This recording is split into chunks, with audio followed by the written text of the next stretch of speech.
Mesdames, Mesdemoiselles, Messieurs, quand le journal Mediapart m'a demandé de m'adresser à vous, de vous adresser mes vœux pour 2012, j'ai commencé par trouver l'idée un peu bizarre, un peu originale.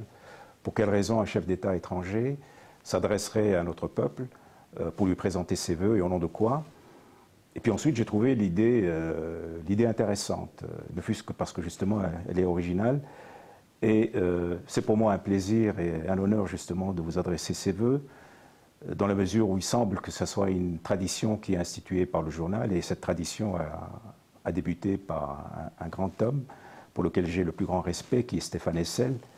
Et certains d'entre vous se souviennent peut-être qu'en 2011, il avait appelé de ses voeux que 2011 soit l'année de la résistance, l'année de l'indignation et l'année d'une révolution pacifique. Or, c'est exactement ce qui s'est passé. Ici, en Tunisie, nous avons vécu une révolution pacifique, démocratique. Nous avons vécu l'indignation de tout un peuple contre une dictature corrompue.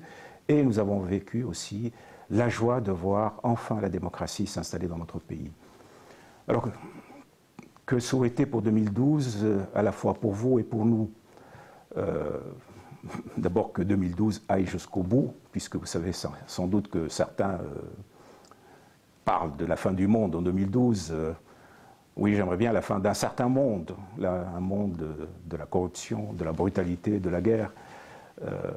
Mais bon, il ne faut peut-être pas rêver, mais l'essentiel c'est que 2012, qui sera probablement pas la dernière année de ce monde, fort heureusement, que 2012 nous apporte à vous et à nous ce que nous souhaitons de plus profond.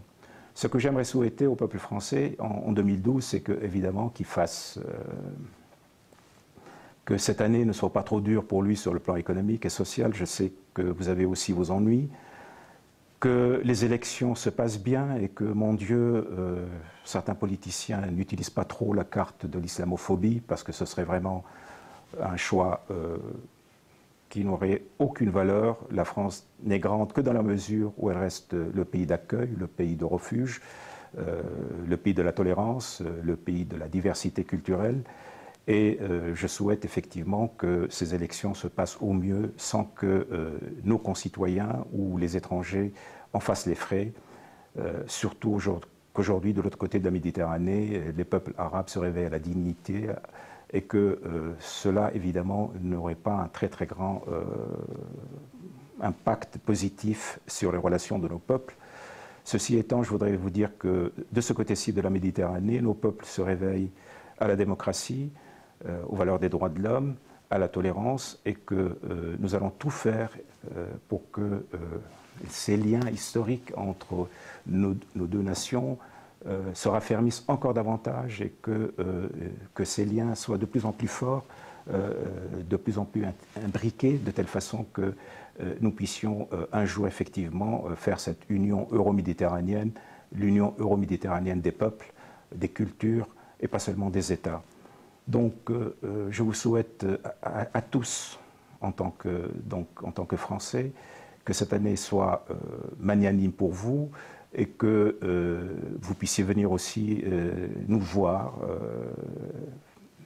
accompagner cette révolution démocratique qui est un peu aussi la vôtre d'une certaine façon, parce qu'enfin, des deux côtés de la Méditerranée, nous allons pouvoir partager les mêmes valeurs, les mêmes idéaux, et que ceci va faciliter la vie commune. Maintenant, j'aimerais adresser mes vœux individuels à chacun d'entre vous pour dire que je suis bien placé pour savoir à quel point la vie peut être dure pour certains. J'ai connu l'exil, j'ai connu la misère, j'ai connu les prisons. Je sais donc à quel point la vie peut être dure et parfois ingrate pour certains, et ma foi, mais je sais aussi à quel point aussi elle peut récompenser l'effort, à quel point elle peut être magnanime et généreuse si on continue à croire en elle et à croire en soi. Donc je souhaite que vous puissiez continuer à croire en la vie et à croire en vous. Bonne année 2012 pour tous.